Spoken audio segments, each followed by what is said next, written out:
This is called, known locally as the Drip. This section of river is often referred to as the Great Dripping Wall or Great Dripping Gorge, and it is a part of the Goulburn River that has a beautiful features such as this sandstone bluff. And one of the reasons that we are in this amazing area is because it is one of 7 iconic places around the state that we have identified as under extreme threat due to the reckless expansion of mining and coal seam gas. And they have approval for an underground mine within about 500 metres of where we're standing. The impact on that on both the groundwater system, which this river relies on, as well as the drips and seeps and springs, but also the movement, land movements may undermine and threaten the actual fragility of these cliff faces. It's just been fascinating to walk through the whole of this gully right up to the Drip.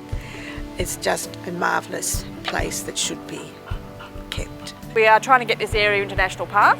At the moment it is owned, lock, stock and barrel, freehold, by a mining company who managed to convert a lease a year or so ago to freehold title. Now we believe it should be still retained in the public ownership and become properly protected under legislation under a national park tenure. There are so many iconic spots, and Elizabeth, I think you've seen a lot, and I think that this would...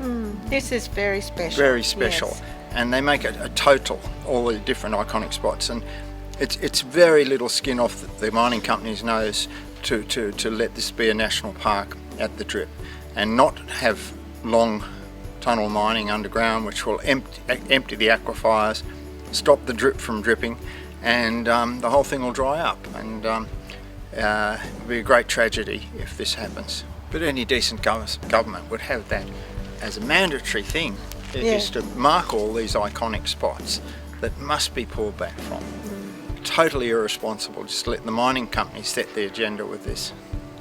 Subsequently, the Moolarben coal mine has started an exploration program to the north to actually drill and explore possible expansions of their southern approval mine, Moolarben coal mine, with a tunnel, so it's been suggested, under the river to mine the coal to the north. Yes, that's the horror of it, that they could contemplate going under a river because of the water that's so essential in this country, that's so important. The government says on one hand we've got to look after water, and on the other hand they're allowing mining to take away water, to take away incredible rivers.